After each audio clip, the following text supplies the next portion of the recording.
Okay, let's get into this. We're looking at the Kramer MTX3-88-SE today. And I mean, it's a piece of hardware that costs, what, around $12,000? That's about right, yeah. And to me, it just looks like a black box, a metal box with a ton of ports.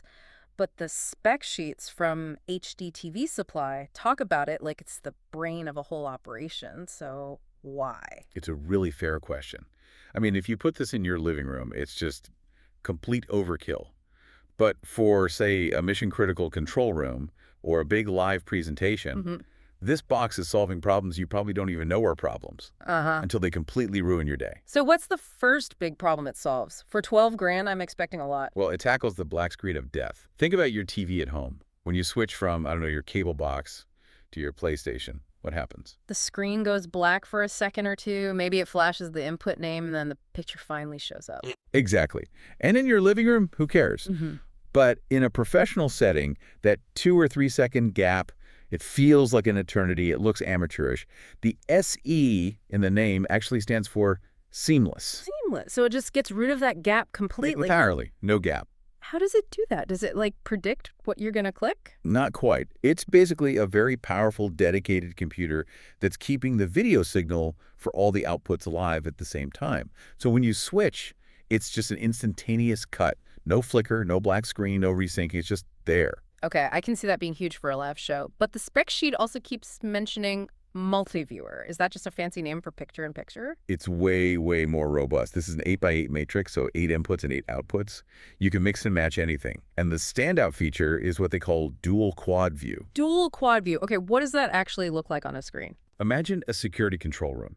Instead of having 8 little monitors on a desk, you could have one giant 4K screen.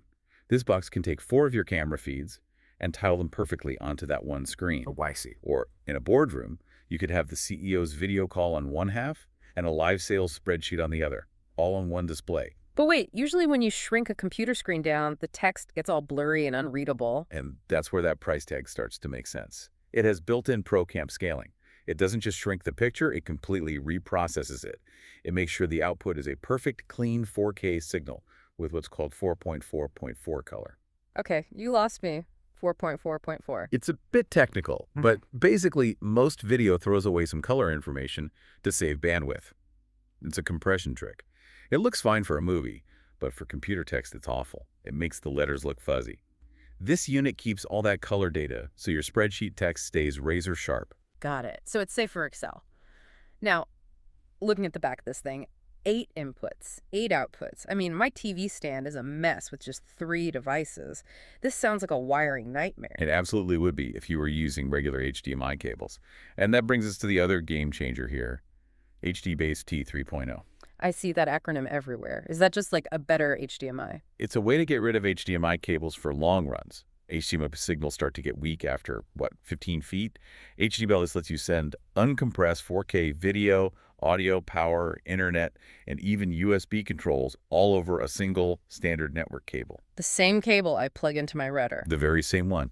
And you can run it for up to 100 meters. Wait a minute. 100 meters. That's over 300 feet. So you could have this Kramer box in a server room in the basement. Exactly. And the actual display screen could be on the 3rd floor. That's the whole point. It cleans up the installation. All the noise, all the hardware is tucked away somewhere else. But if my computer is 300 feet away, how do I control it? I can't run a 300-foot USB cable for my mouse. Well, you sort of can. That same network cable carries the USB signals too. So you plug your keyboard and mouse into a small receiver behind the screen, and it talks to the computer in the server room like it was plugged right in, no delay. That is just wild. It's like an invisible everything-in-one extension cord. It totally simplifies the infrastructure. And while it's doing all that, it's also handling the audio.